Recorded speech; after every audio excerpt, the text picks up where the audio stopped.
Welcome to our second day of our conference. As usual, you know the rules of the game are pretty clear, so please make sure your mic is out, and I'd like to remind you that the session is going to be recorded, so don't be surprised about this. Anyway, let's directly jump into our second day, and it's a real pleasure for me to introduce Max Ahrens.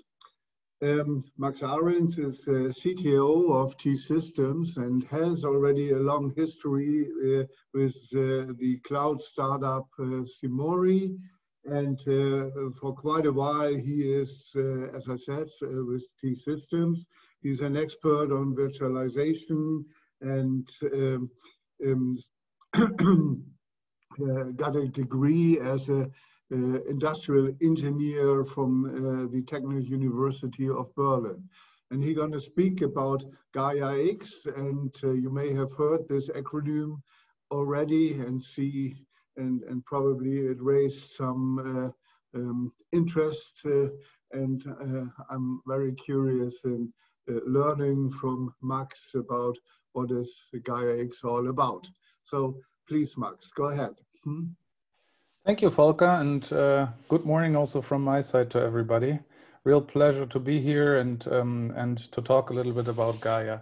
It's very good that I think many have heard Gaia. The unfortunate news is that we have to change the name because of these trademark issues. So there's going to be a new name for it rather sooner than later. We're in the final decisions about what it will be, but the content in it, won't change too much. So that's just the naming issue. So this morning, and we have like I will try to go. I have a few slides. I will try to kind of get the baseline in, but we also have the questions at the end, and I will make sure that we have sufficient time to really get into your questions. So,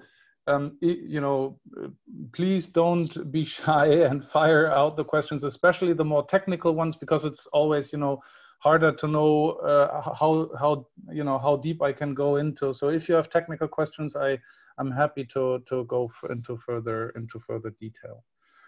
So what I wanted to talk a little bit about this morning in the first part, in this presentation part, is really about the why, the what, and also the how, because I think the three things, why do we do it and why now, what is it, what's going to be done, and also how it's going to be done are three important issues. The how is also important when it comes to building a sovereign technology ecosystem.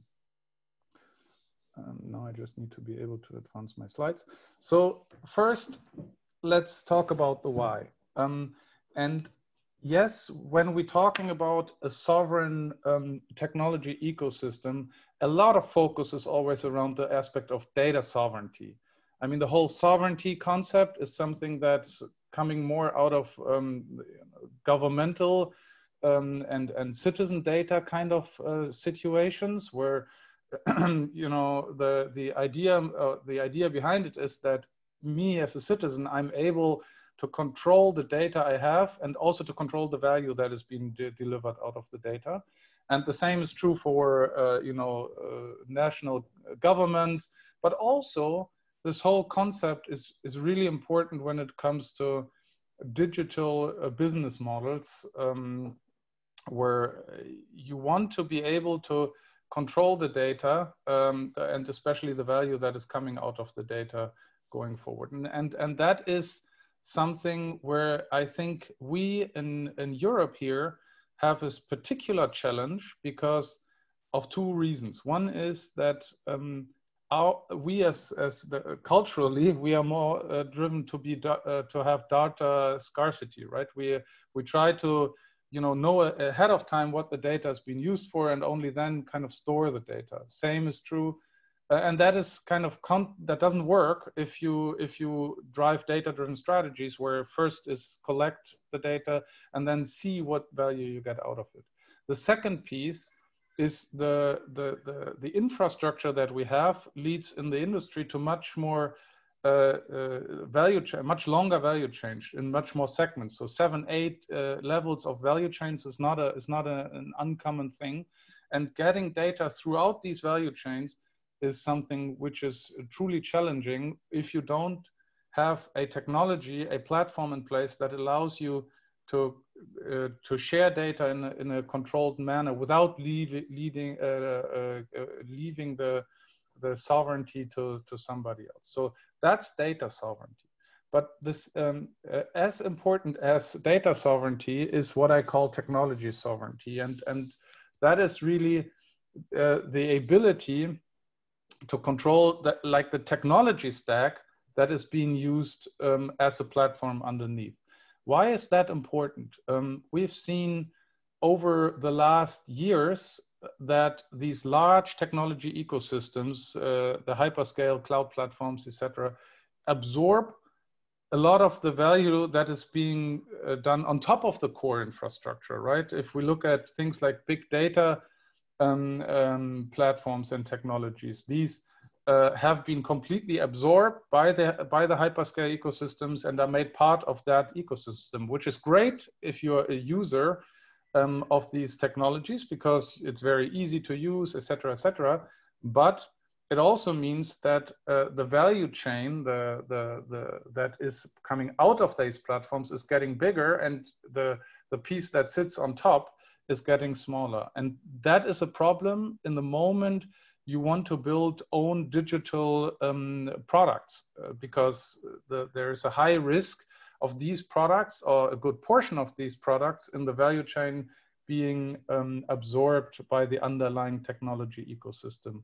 And that is something that we see throughout all the industries, whereas also, for instance, telco industry, where, you know, the verticalization of the cloud platforms is moving ahead at light speed.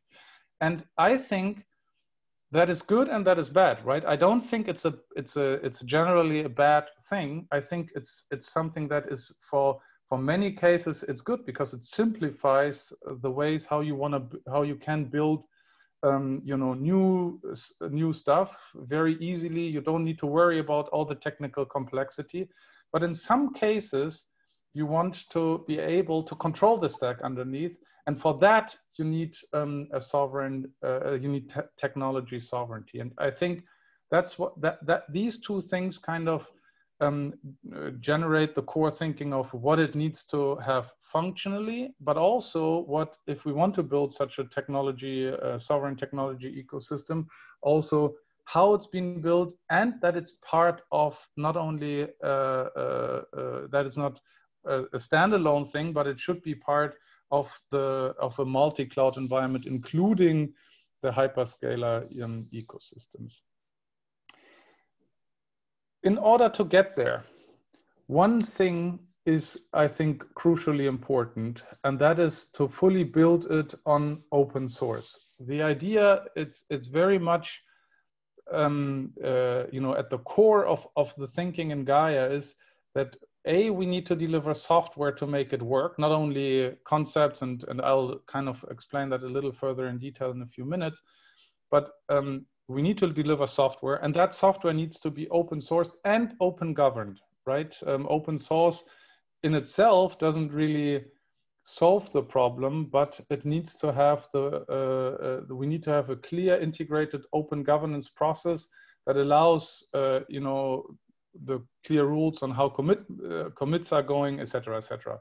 So everything, when I talk code, is falling under this thinking to say we will drive it as open source and open governance. Why is there a window now? And what is it? What would come out of it? I need to move away this. Just give me 1 second. I'll put away this. So what is it? What we are? Oops, one back. Why is there a window now? And what is it? What we are doing? And I'll kind of get a little bit deeper into it in the next few slides. So number one, I think there is a technical window of opportunity now. We are, when it comes to the next generation of platforms, we are at a, let's say, a border, and there is going, you know, there's going to be a new technology generation that is simplifying a lot of things, and this is driven by mainly two things. One is the whole edge compute deployments, and the second is the underlying technology of basically containerization and you know, building it based on Kubernetes, etc. Why is edge so important? Edge is important out of two reasons. One is with all the cloud ecosystems moving to the edge, meaning they are available in smaller form factors, that is driving the way how the on-top services are being built. Whereas the large global regions of the big cloud environments are massively in base invest. I mean, you're talking hundreds of millions of base invest and to get a one region up and running, which comes from, you know, you need various types of difference of servers, you know, the different fleets, etc. The whole core infrastructure is very complex. With the move to the edge, that's not possible because of the smaller form factors. That starts already with a smaller region type of setups. All of the cloud environments today provide smaller region concepts, and then even further to the edge, the form factor needs to get smaller. Nevertheless, you want to have similar types of services on top, and that is really the only possible way is to reduce the footprint of each of these services and move them in containers.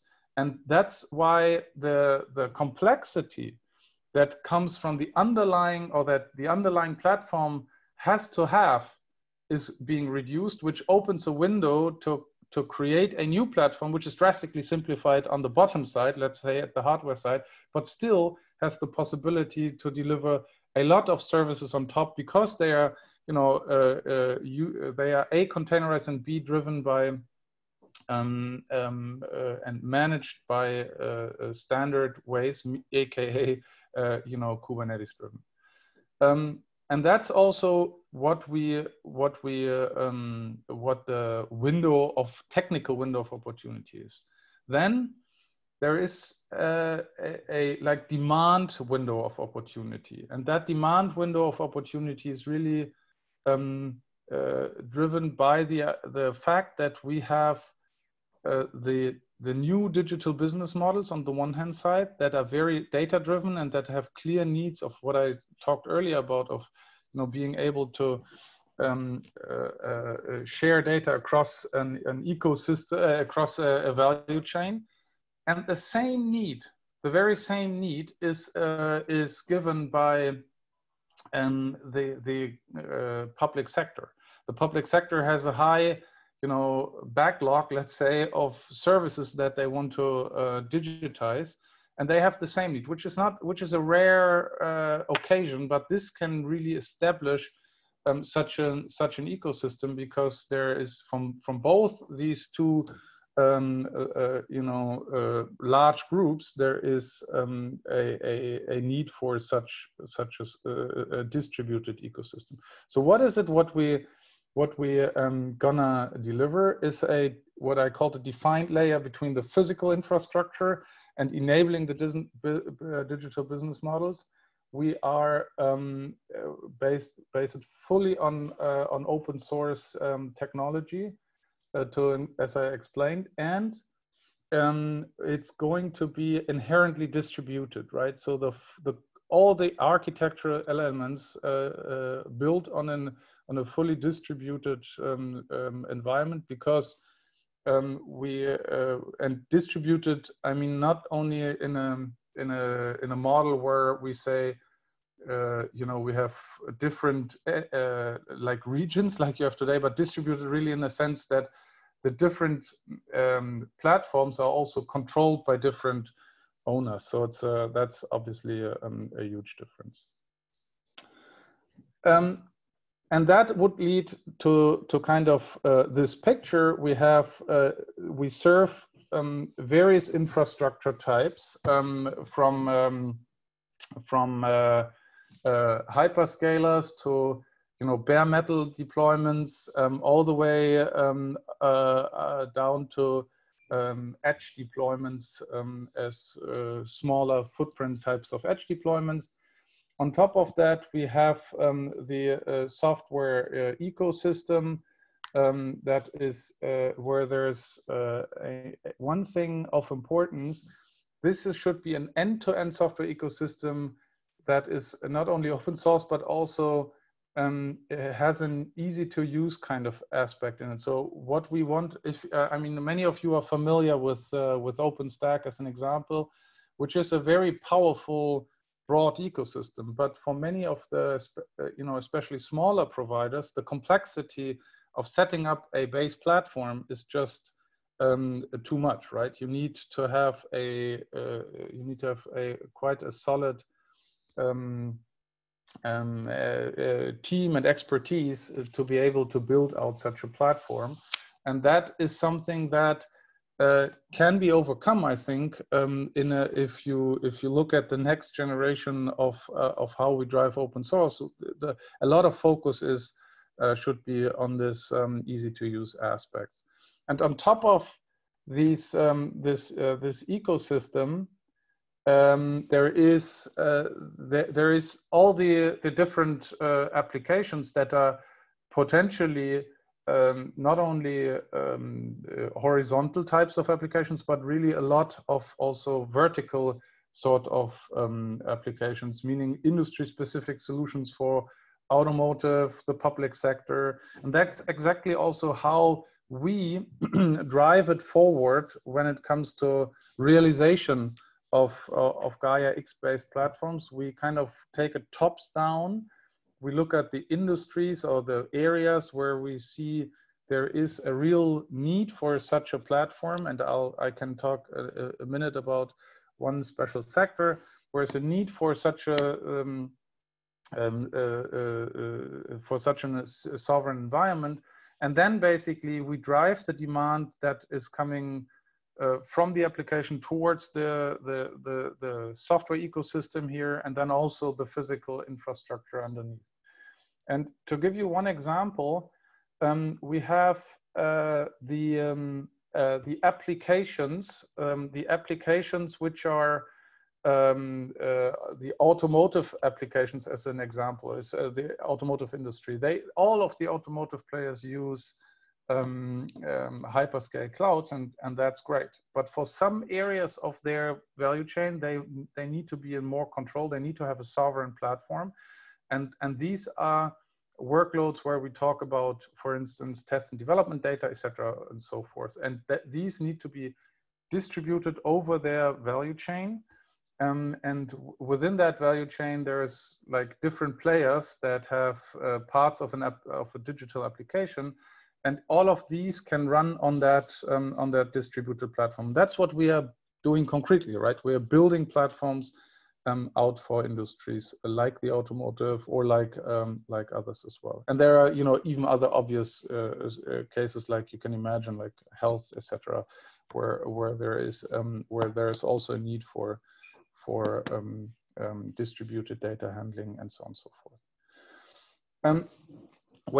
When we look at this, no, let me first add, because I kind of skipped that all the way. Let's talk about a second about the infrastructure layer.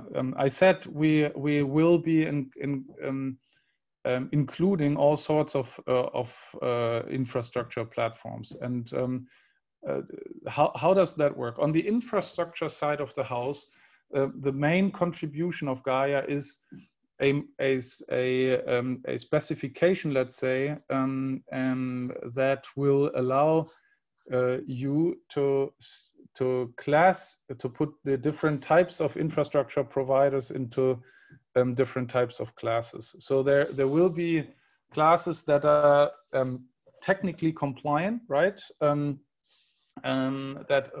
they work with the software layer above, but they can't guarantee you any kind of sovereignty in terms of you know what's going underneath, or also controlled by a certain local government or a European entity. And then we have different classes up the hill, essentially, where we say there are classes where you know it's being controlled, the whole platform end to end, including the control of the enterprise that is running the platform is transparent, to be a European provider or even further localized. And then all the way up to a infrastructure class, which basically says I'm not only building, I not only know who is running it, but I also know that the technologies being used are based also on the infrastructure level, are being based on open technologies, so open compute platform type of thing. And that gives you then the real possibility to say, you know, if I want to gain control, I can build similar platforms all by myself. So that's the infrastructure layer, but it's mostly about, you know, making these definitions, creating these classes, and also establishing the processes that allow you to self-certify you and publish that. On the software side of the house, we are looking at two key things we want to build. One is what I call service mesh, and the other what I call data mesh. And service mesh is really a service execution environment built on, you know, for container native applications. And the data mesh is a distributed data management that gives you, based on the IDSA. So for those, I guess many of you are familiar with that. The International Data Spaces Association has defined a concept that is basically describing how it is, and we are now accelerating and there are a few, you know, parts of implementations of that, and we are accelerating that and bringing it into one consistent, as I said, easy to use model.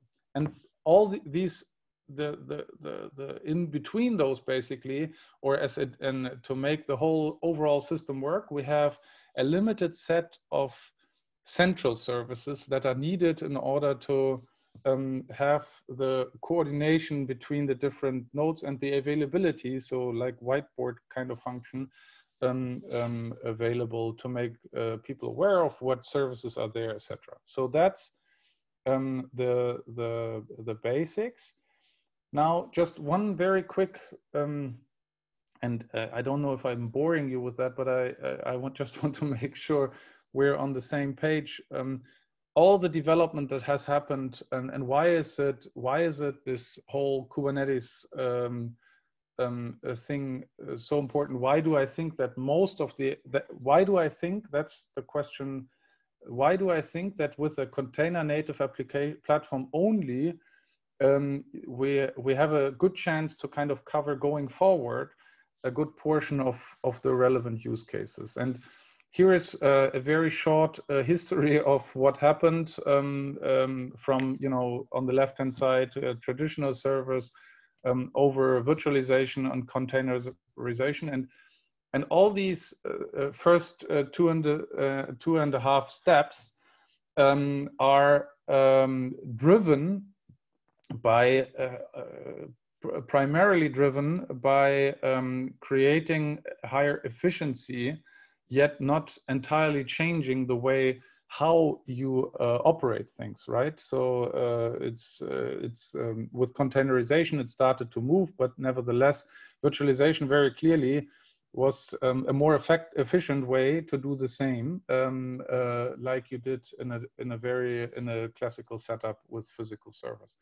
When it comes to building applications using Kubernetes, the game has changed. Why is it changed? Because then suddenly you talk about, you know, the desirable state kind of a thing. You want to have basically you tell the application only what the status is that you want to get it into, and it will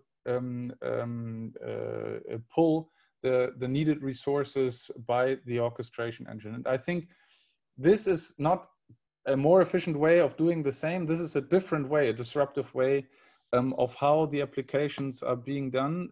And that is what the, the much higher, like X times higher efficiency and also agility of applications delivers. And that's why I believe every application over the next, not every, but every relevant application for the focus area I talked about, meaning digital applications, new stuff that's being built, will be built around that. And that's why it's probably sufficient to build a platform that is focusing really on container native workloads. And oops, and I'm just skipping this. And what we are doing there is then focusing on a platform that is fully based on Kubernetes, that is building on and in addition on a quite some of the existing open source projects that you are probably familiar with when it comes to networking, using Sonic, etc., etc. And we intend to build on top of that using the Gardener project, using that basically as the cluster orchestration engine, so that we can have the benefit of having.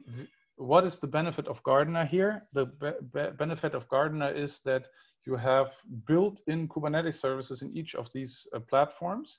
And you, on top of that, in this inception model, you can basically have your own Kubernetes layer that spans across these different platforms, and that is application-centric, which is different. So each of the applications or each of the users can basically use the underlying Kubernetes platform to roll out his own Kubernetes layer, which again then is configured and designed to his needs. So we have a true, that's the beauty of that model. We have the true capability to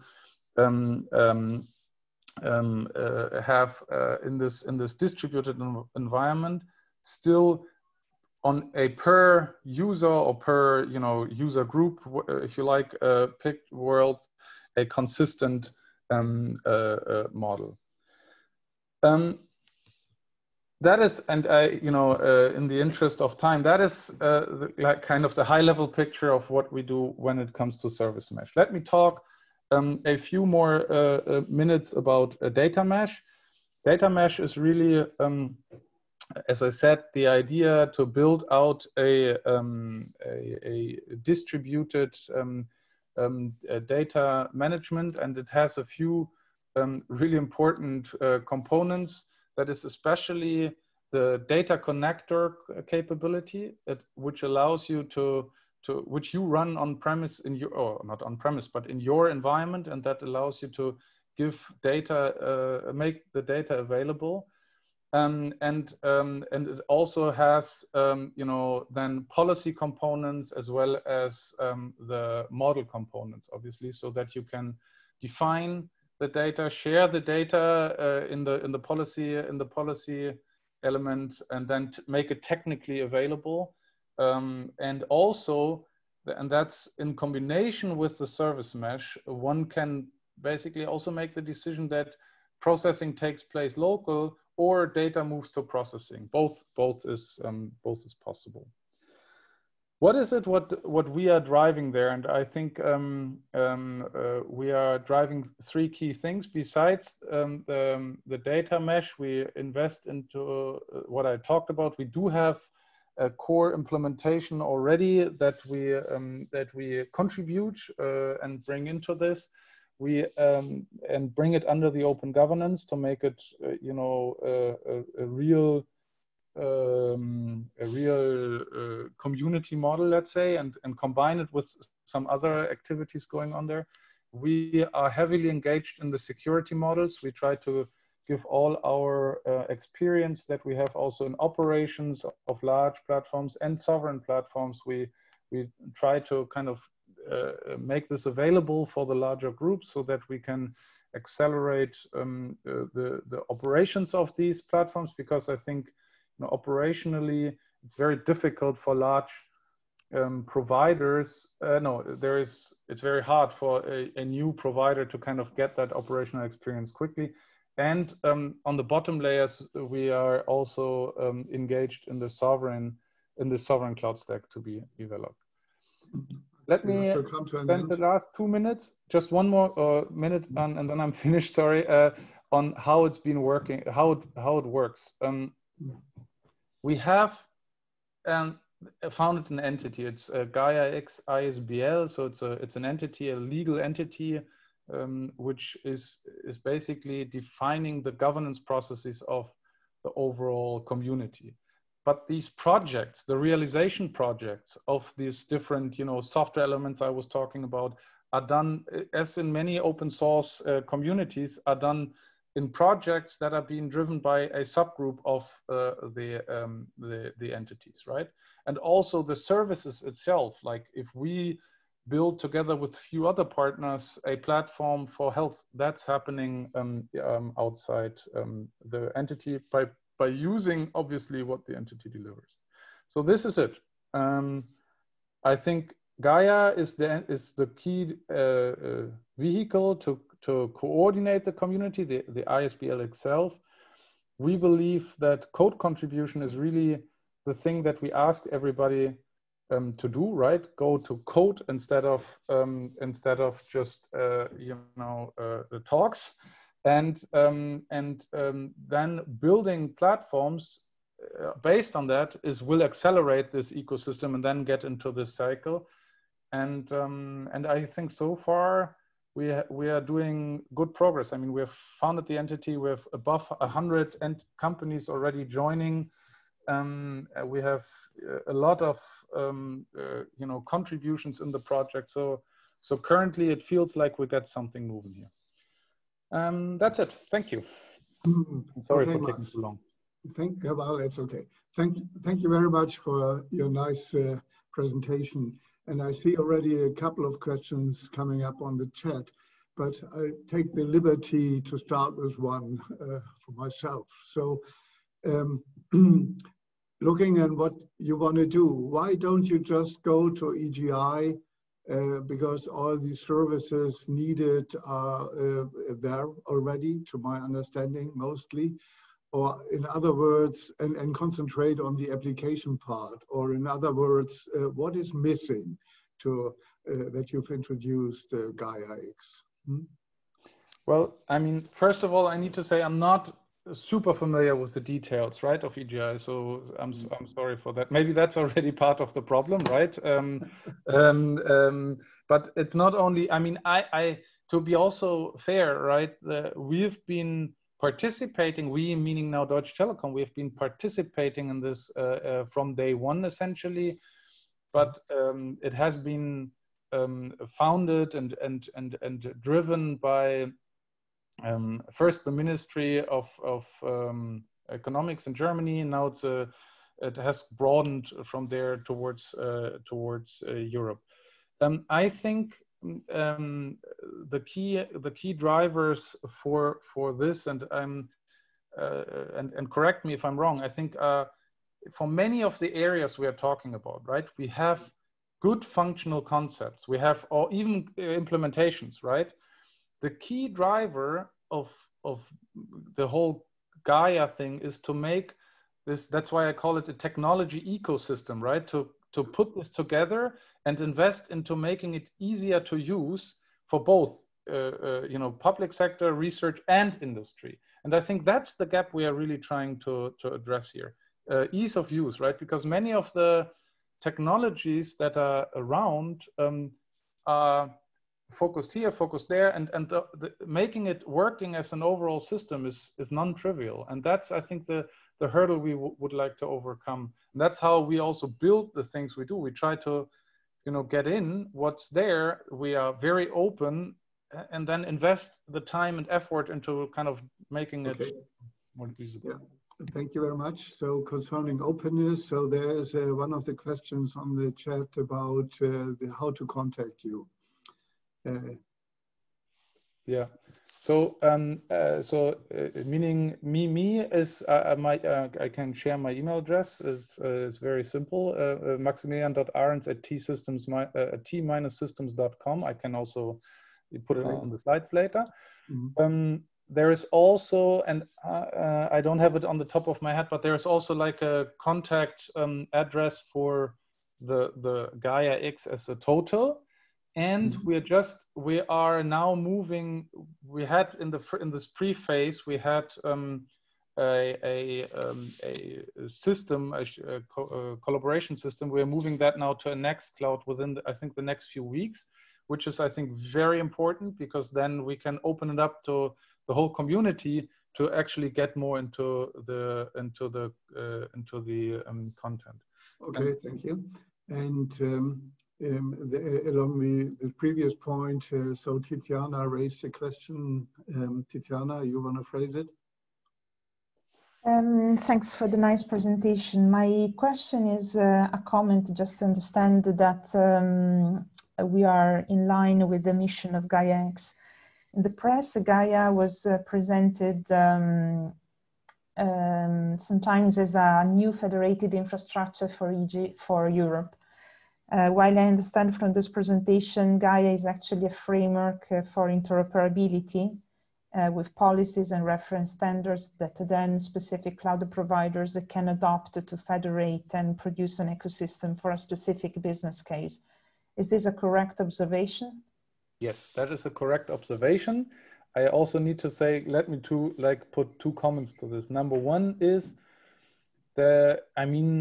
it has evolved, right? I mean, as you think, it started out with one, thinking, and then it has evolved. Number two is most certainly, as in large groups like this is not as for now, it's not a consistent, like very clear, this is our picture, right? There, I guess this is, what I try to bring across is, I think, the most common central picture, but some of the partners have a focus more on the edge. Some have, there is some nuances, and the foundation that we now created will also help us to be more consistent in the communication out there. But yeah, what your point is absolutely correct. Okay, concerning the foundation you've mentioned, so there is a question about what will be the business model then later? The business model of the foundation is very simple. It's membership fees. So each of the of the companies that is member needs to provide, needs to pay membership fees, and what you gain from this membership fees is that you have full, access to the contents. Although they are open, right? You will be able to get this access. So, and that's there is some nuances of discussions going on still. If the members have further, things like when we do conferences. So, but that's, I think, not important. And the commercial exploitation, let's say, of what's been built is not happening out of the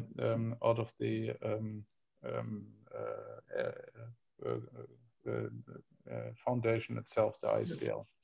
Okay. And since we are running out of time, the last question would be, so what do you see, what is the relation between GAIA-X and the European Open Science Cloud? How does these things fit together? I think now this is my statement, right? I don't know, I never talked in the group about this, but my statement is very clear. I think there is one and only, we as the European community here, right, around this area, we can build one and only one, integrated ecosystem. I don't believe we can build 2 or 3 or 4, right? There's just not, we don't have the power, we don't have the people, we don't have the demands, etc. So I would like all of these activities, as I said, I mean, for me, the hope is that this Gaia momentum will help us to kind of bring some things together and let us, the Gaia group, focus on making things more easy to use, but integrate them, right? So because I think if we build 3-4 things and not have a joint vision of where we want to go, I think we won't get the critical mass together, because in the end, the users and meaning users from governmental sector all the way, over research all the way down to industry, they will always use a multi-cloud environment, meaning hyperscale clouds, some maybe on-prem, whatever, and then such a sovereign model. And the sovereign model, in order to get more traction, it will get more traction if it has more a bigger community and more contributors, etc. So that's what I hope. Yeah, but how can we do this in concrete? So shall we set up a joint committee, or yes, what we can do that? I mean, we should talk in more detail, right? What is and I need to honestly spoken also then fill my knowledge gap, right? But then we should sit down and see where are the points, what is it, what we are doing, what doesn't fit to you, and the other way around, and then we can engage in the working groups. We can and the entity is evolving, right? So we can participate there. Let's sit down and talk about it, and okay. Then we. Last word to Tiziana. Yes, I like to also brief our community that is here today in the conference that just recently we have signed a memorandum of understanding with TSystems, and we have a closer collaboration with the project that will bring the EGI federated cloud to the next level from January next year. The EGI-X project that was recently invited to grant by the European Commission will leverage the experience and the federating services of EGI to build the computer platform of ESC based on cloud, HTC and HPC integrated capabilities. So we will have already very concrete opportunities of working together with TSystems.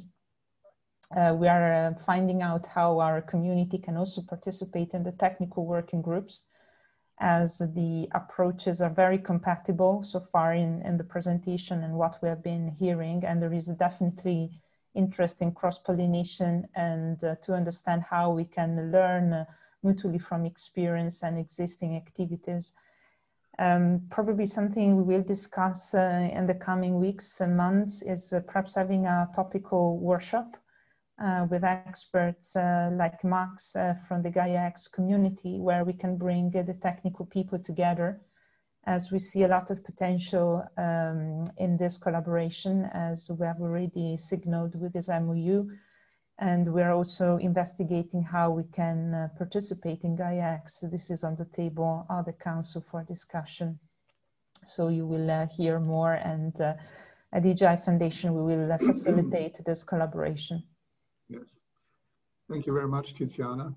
I see many, many more questions on the chat. Unfortunately, we are running out of time, but I think there is an urgent need of talking between GAIA-X and EOSC and EGI. So with that, I would like to close the session, and I think we move now on to the single threads of the follow-up sessions. Please have a look in which room you have to go and dial in. Tiziana, you want to say something? Yes, switching sessions is easy. You have the link in the agenda online on Indico, and you just need to use a single password, which is good for all the sessions. So it should be very smooth. Just look at your agenda, and if you are in this session, it's the same password. Yes. So Max, I'd like to thank you again also on behalf of EGI for taking this opportunity. Yes, thank you for your availability. Thank you. For those who had posted a lot of questions, as I said, I'd like to organize a technical workshop where we can bring all these questions in a workshop and more interactive format, hopefully. Thank you very much to everyone. Thank you very much, Max. Thank you. Bye. Thank you. Yes, and for the other ones, have fun. Session is closed now.